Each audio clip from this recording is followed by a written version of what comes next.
Hello, ladies and gents, and welcome to another fabulous week of our American Lit class.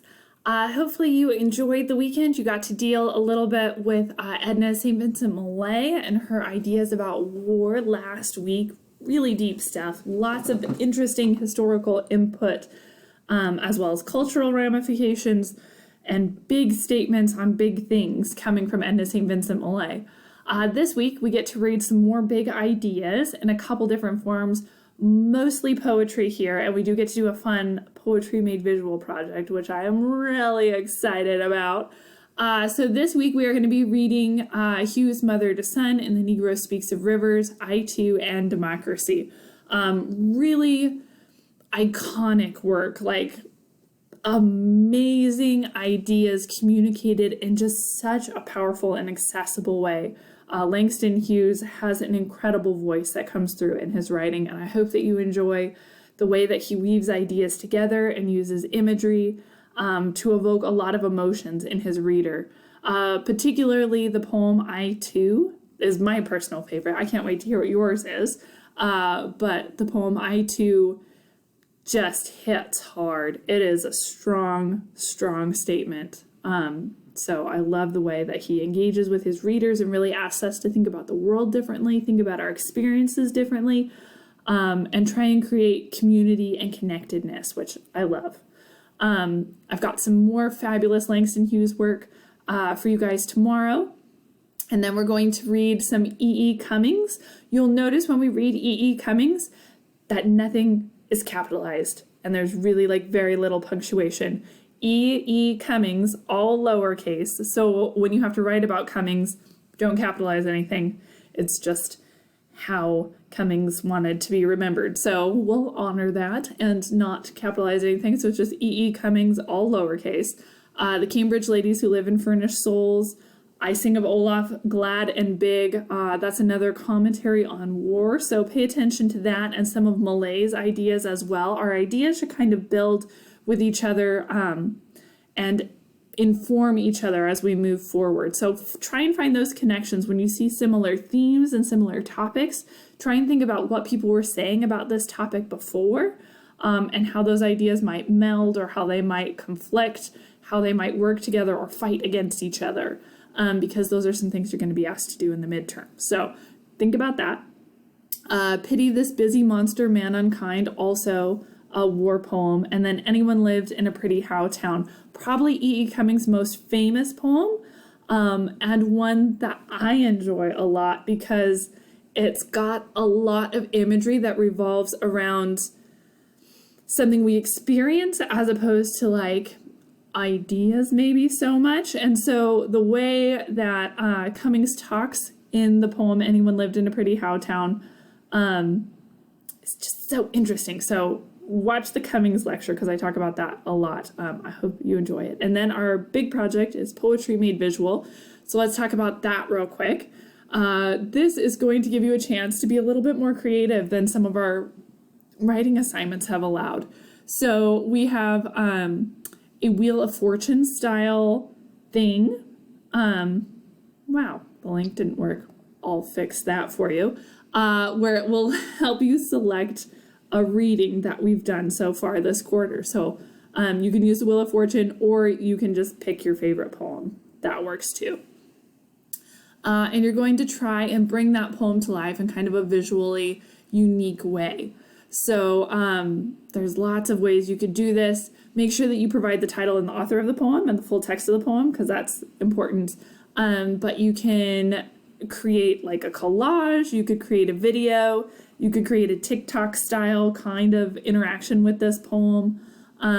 So do what you enjoy most. If it's hand drawing something or painting something, awesome. If it's sculpting something, awesome. If it's making a TikTok video that has a dance that you think encapsulates all the ideas of Anyone Lived in a Pretty How Town, super awesome. Let's do that. If you want to write a song and have a visual of that, also awesome. Lots of ways that you can do this. So the formalities of it, there is the visual thing that you create, and then you'll need to submit 1 or 2 paragraphs that explain why you decided to make that visual and how you think it is evocative of your chosen poem. If you use any sources, make sure you cite those, like if you're taking pictures from Google and stuff like that. It doesn't have to be a formal MLA cited, but just like give me the links so I know where you got stuff from. And then you need to upload what you've created as a PDF or Word or PowerPoint or video file. And then also upload that paragraph or two of explanation as well. And then we've got a nice little rubric so we can see how it all comes together. So you can pick any of the poems we've read so far in class. I will update the Wheel of Fortune style link because clearly that didn't work with all of our fabulous things that we've read if you want to use that instead of just picking one. So that's what our Poetry Made Visual is going to look like. We are wrapping up our time in modernism. It goes through the first 6 weeks of the quarter, so we are getting close to being done. Here is the E.E. Cummings lecture I was talking about, and here is the Langston Hughes lecture. So please watch those this week. Langston Hughes we're reading on Monday and Tuesday, and then E.E. Cummings is Wednesday. So make sure you familiarize yourself with these fabulous writers. And then we've got our modernism study guide. So make sure to check that out. This is just a way to prepare for our midterm exam, which will be coming in the coming weeks. It's a study guide where I've got all of our readings typed out for you, so it's all in one nice location. And then I'm asking you to kind of think about these pieces. So tell me what the topic was. Tell me any techniques you noticed taking place, whether there was metaphors and similes, whether there was a lot of imagery or evocative description, or any other things that you thought were really interesting.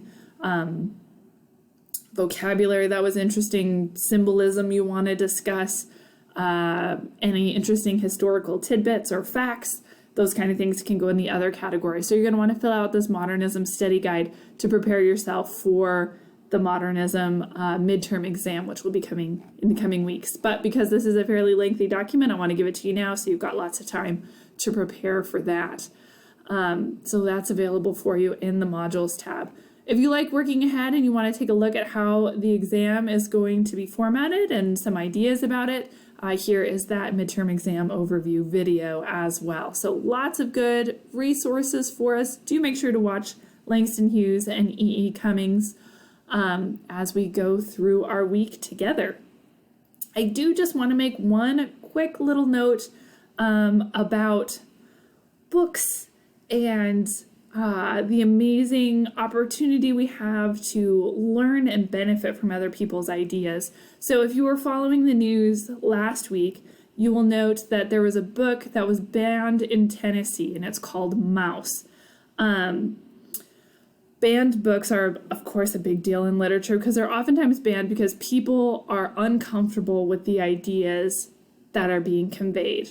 And so the fact that this book, Mouse, which is a graphic novel and which we are going to be reading this quarter later on, because it's more recent work and we're going chronologically. Mouse is a book about the Holocaust, and I have a copy right here.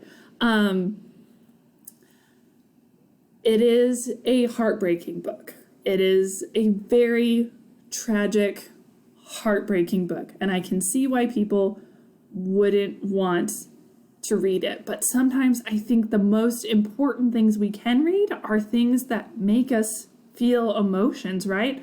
This was written about a historical event. You know, this is not made up. This is a work of fiction based on a real life event. And so for Tennessee to ban this book during the Holocaust Remembrance Week sent some pretty powerful, pretty disturbing statements to people who had suffered from the Holocaust, or who knew and loved people who suffered from the Holocaust, or who just cared deeply about history and would rather we not repeat it. So I want to encourage you to continue to challenge yourselves through reading, because we live in little bubbles. Like, if you think about it, we have our communities, we have our families Sometimes we go outside of those communities, but oftentimes we just live in little bubbles where we're pretty comfortable and we don't oftentimes interact with radically different ideas. The place that we get those kind of ideas often comes in the form of writing, whether now it's social media, but before, and hopefully continuing on into the future, it's books. It's the way we communicate our ideas and our experiences. It's the way that we immortalize history. It's the way that we try and reach out and touch people who we wouldn't be able to interact with or touch in any other way. And so books like Mouse, where someone who has an intimate knowledge of the Holocaust, whose father was in the internment camps, that person has something important to say, that we can honor that experience and learn from it, so hopefully it never happens again. Those are important things. Just like so many things we're reading this week, Langston Hughes lived through terrible, terrible racism, and yet his voice somehow manages to still be hopeful, to still long for change, to hope that we can come together in community and build a world that's better. Langston Hughes really put himself out there in these poems, and as a reader, we get to benefit from that vulnerability and that passion and that experience. So don't be afraid to engage with our text, even if it's hard ideas we're dealing with, like Millay and war, or E.E. Cummings and war, or Langston Hughes and racism, or any of the feminist readings we can get from our past authors. There's so much good stuff for us here, and stuff that stretches us and helps us think critically and helps us put ourselves in someone else's shoes, their experience, their life, things that we're never going to go through personally, we can connect with through literature, through poetry, through playwrights, through fiction and nonfiction alike. Words are so powerful, so I really want to encourage you to engage with this material. See what we can learn from it. See how we can better understand our fellow humans based on these words that we've been given. So that is my little teacher soapbox. I love books. I love the power that literature and poetry can have and the way that it creates connections between us. And I hope that you are enjoying those connections being created as well. So happy reading this week. I hope you enjoy Langston Hughes and Cummings. I cannot wait to see how your poetry may visual things come together. Folks just blow me away with their creativity. In the past, this is actually my very favorite assignment because people are just amazing. So I cannot wait to see that. And then start work on the midterm study guide, because if we take a look at February, and it's almost February, that's crazy. We are going to be doing our midterm exam next week. So do start the midterm study guide because it is a rather large document. So keep working on that. And that midterm exam is going to be spread across a couple days, but it is due next week. So hopefully you guys enjoy our reading this week. Reach out with any questions. I'm here to help.